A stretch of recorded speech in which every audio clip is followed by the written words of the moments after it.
ঘাঘট নদীর ভাঙনে পাল্টে যাচ্ছে গাইবান্ধার দক্ষিণ দুর্গাপুরের মানচিত্র। গাইবান্ধার ৩ নম্বর কুপতলা ইউনিয়নের ৮ নম্বর ওয়ার্ডের দক্ষিণ দুর্গাপুরের বুক চিরে বয়ে গেছে ঘাঘট নদী। নদীর এপারে দক্ষিণ দুর্গাপুর আর ওপারে বল্লমঝাড় ইউনিয়ন অবস্থিত। ঘাঘট নদীর করাল গ্রাসে প্রতিনিয়ত হারিয়ে যাচ্ছে দক্ষিণ দুর্গাপুরের আবাদি জমি, রাস্তাঘাট সহ ঘরবাড়ি।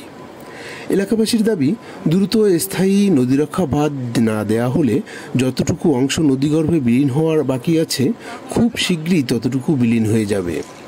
এলাকাবাসী বলেন, স্থানীয় সকল প্রতিনিধি ও পানি উন্নয়ন বোর্ড কর্তৃপক্ষ এই ব্যাপারে আশ্বাস দিলেও আশানুরূপ কোনো ফল পাননি এলাকার লোকজন। যেমন নদী ভাঙ্গন ছিল, তেমনি নদী ভাঙ্গন এখনও আছে, আর সেই ভাঙ্গন আস্তে আস্তে গ্রাস করছে গ্রামবাসীর মনের দুয়ারে। তারা শঙ্কায় আছেন, কখন বুঝি না তাদের শেষ আশ্রয়স্থলটুকুও নদীগর্ভে বিলীন হয়ে যায়। সরেজমিনে গিয়ে দেখা যায়, ঘাঘট নদীর করাল গ্রাসে প্রতিনিয়ত একটু একটু করে হারিয়ে যাচ্ছে নদীগর্ভে। জমির মালিকগণ নতুন করে বাড়িঘর হারানোর শঙ্কায় ভুগছেন।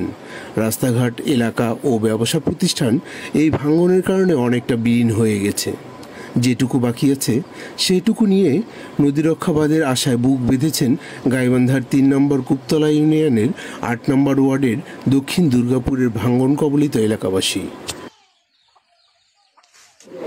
নদী ভাঙ্গন রোধে দায়িত্বপ্রাপ্ত সকল কর্মকর্তাদের জ্ঞাতার্থে এই এলাকার ভাঙ্গনের আরও কিছু ভিডিও ফুটেজ তুলে ধরা হলো।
উক্ত এলাকার নদী ভাঙ্গন রোধে যথাযথ ব্যবস্থা গ্রহণ করার জন্য সংশ্লিষ্ট সকল কর্মকর্তাবৃন্দের নিকট বিশেষভাবে অনুরোধ করা গেল।